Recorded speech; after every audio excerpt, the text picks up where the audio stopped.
Good evening, everyone, and welcome to another round of sound. This is the #1 Cochran Sports Showdown. I'm your ringmaster, Bob Pompeani, as we talk about the big topics of the day. Gregory Polanco is finally done as a Pittsburgh Pirate. We'll talk about that, and also an attempt by Major League Baseball to install a floor in what should be a salary cap. We'll get into that, but the #1 topic tonight on the #1 Cochran Sports Showdown will be the Steelers in a win against Detroit. A very nice win, especially from the first teamers. They're now 3-0. Here to discuss all of this is your panel. Tonight we have with us Chris Mack from the Fan Morning Show. Below him, it's Andrew Fillipponi from the PM team and his national show on Saturdays, CBS Sports Radio. Josh Yohe does great work with The Athletic covering the Penguins. So we're going to start with one name of a guy who really impressed you last night and one name of a player who took a big step backwards. Andrew, start with you. Give me your winners and losers. Well, you know, I usually slant positive, Bob, but I guess in this case I'll start with the negative here. How about Arthur Mollett, our buddy Mullet Man, who got injured very early in the game? That's a negative. The slot corner thing was a very hotly debated and contested position at Steelers training camp and through the preseason. And it looks like by default that James Pierre is going to start because Mollett and Brooks have gotten injured. So that's one takeaway for me on the negative side as a loser. And then as far as the winner, I got to go with my guy, Pat Freiermuth, who I've been all over. To me, he is the Steelers' next Heath Miller. And then Ben Roethlisberger after the game all but, I guess, told Freiermuth through him that he sees the same qualities in him. I say a huge red zone target that's going to take field goal drives and turn them into touchdowns. When it's all said and done, he'll be the best Steeler from this draft class, Bob. I see him having a very long Steelers career, an 8 or 10 year great career with this team.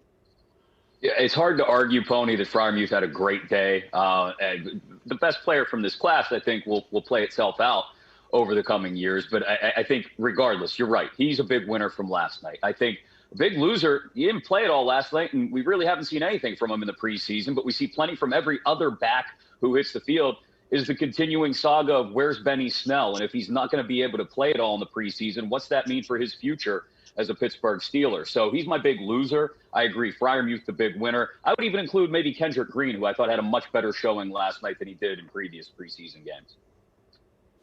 Yeah, guys, when I think of a big loser, I look at Eric Ebron, who we know he's talented, and we also know he can't run block, and we know that the drops are a problem. He had another bad drop. I know it's just one drop in a preseason game. I don't know that that's a great precedent. And he might have Freiermuth breathing down his neck for playing time. And I realize we'll see a lot of 2 tight end sets from the Steelers. But I'm not so sure Ebron's the best tight end on this team for much longer, if he is at all right now. And as for the winners, I was watching the offensive line. He didn't play a lot. Zach Banner, he has a lot to prove, and I don't know about his pass blocking. Dude can run block. He can run block really well. And all of the guys on that line, except for Chooks, have a pedigree when it comes to run blocking.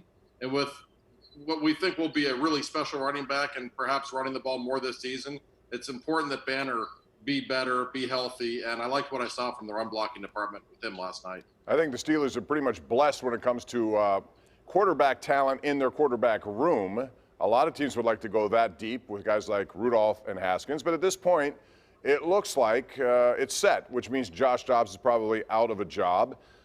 Chris, I'm going to start with you, but if somebody came to you, because quarterbacks are in such short supply, good ones around the NFL, and said, hey, we want to acquire Mason Rudolph, we're willing to give you something, would you do it knowing that the Steelers may not know what they have next year in Roethlisberger, or would you keep him? It would have to be a decent haul, I think, which I don't know how many teams around the league, because I don't know what the perception of Rudolph is around the rest of the league, would be willing to give you a big enough haul, because I'd much rather go into next year, Bob, with one of 2 scenarios. Either A, Ben Roethlisberger is coming back to play another year because he played so well this year, you can't deny him another opportunity, or B, Rudolph and Haskins battle it out. And there has been no battle really this preseason because Rudolph, as we've seen, the opportunities given to both of them. Rudolph is 2, Haskins is 3. Haskins had an opportunity to make the team. He took advantage of it and did so. But I would like to see a competition between those 2 once Ben moves aside. Well, I think Rudolph's a short timer. I think next year's contract, they can get out of it for nothing. The dead money hit is $1 million.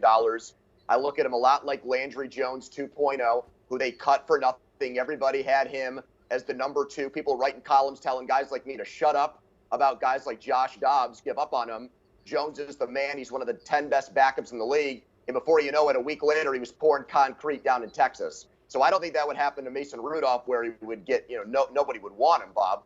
I don't think you'd get a lot for him, but many teams only keep 2 quarterbacks. Many teams have 2 quarterbacks on the active roster and then 1 on the practice squad. If some quarterback-hungry team like the Cowboys, they got Ben DiNucci right now on Hard Knocks competing for a backup job. 3 picks last night. They called and wanted to say, yeah, if they called Jerry Jones getting desperate down there, Dak Prescott MRIs, they said 4th round, 5th round pick. You know me, I'd fire him and carry the old wrestling maneuver. I'd fire him and carry Mason Rudolph down to Arlington, Texas to get that late round pick. And they traded a lot of them, Bob. They gave up a lot of those picks to get guys like Joe Schobert.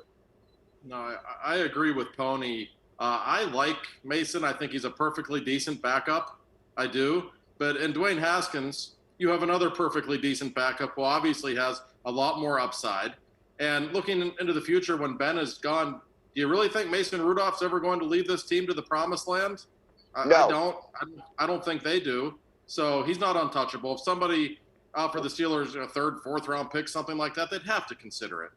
I don't know about that. I think they have a higher opinion of him than many people do, and we'll see how it goes. But he hasn't led a touchdown drive. I know that. There were field goals last night, but he's done a pretty good job in moving the team with completions. Anyway, I want to ask you this question now, and it is in regard to Ben Roethlisberger. Josh, we'll start with you on this one. You saw what you saw last night. He says his arm's better. I've said that all along. I've talked to him. I know he feels much better about his arm. Ben Roethlisberger in 2021 will do what, Josh? I think he'll be the same Ben Roethlisberger that we've seen the last few years. Is he the player he was in 2015? No, probably not, but the arm clearly is still good. And how about the footwork we saw from Ben? I know it's, again, one preseason game against a JV team in the Lions, but Ben looked a little more athletic than we've seen the last couple of years. If he can stay upright behind that offensive line, I think he'll put up good numbers. I don't think he'll be great, but I still think he'll be really good. I think it's pretty clear how committed he was in the offseason. He looked terrific last night. Yeah, I think Ben's got a chance to do much more like he did in the first 11 games last year than he looked down the stretch, other than that, second half against Indianapolis. Down the stretch, he looked really, really bad. But I think just judging by last night, you've got to think we'll get the version of Ben Roethlisberger that looks a whole lot more like the first 10 or 11 games last year. Especially if he gets time behind the line, especially if they've got a running game, especially if he's now got a red zone target he implicitly trusts, like Pat Freiermuth. So I think there's a lot of reasons to feel good after watching the way Ben played last night. But reason to feel good enough, Chris, that he's going to hold up over 17 games with this offensive line? I mean, it's like the Who. I don't want to get fooled again here. Because last year he got off to such a great start with no preseason against the Giants, and in September he was spectacular. And then he threw Matt Canada's offense in the toilet, didn't want to do any more jet sweep stuff, wanted to draw plays up in the dirt, and was awful in December. So all last night did to me was confirm that the guy has the potential, Bob, with a very weak schedule in September and October, to take advantage of that. The second half of the season, and when the schedule turns into a gauntlet in December and January, I'm not going to say right now that he's going to hold up and play his best football when the Steelers need him to do it most. I can't say that, because say what you will about the offensive line, you know what they're still not doing? They're still not giving the running back enough holes. Look at Najee Harris's yards per carry average in the preseason. He looks good, but he's still averaging 3 yards a carry. That's not good enough, Bob. That's not going to cut it once we get to the real games in September. Yeah, but I think you're going to see a whole different workload. He's going to carry the ball a lot, be involved a lot more. So we'll see. It's a work in progress, but it was a good step last night. One more game coming up on Friday. You'll see it live on KDKA. We're going to take a break. When we come back, we'll talk about some other observations around the NFL with regard to some of the teams in the division. And then later, Gregory Polanco. His career as a Pirate is over. We'll discuss right here on the #1 Cochran Sports Showdown. The #1 Cochran Sports Showdown is brought to you by #1 Cochran, Go One Better, and by Highmark Blue Cross Blue Shield. Have a greater hand in your health.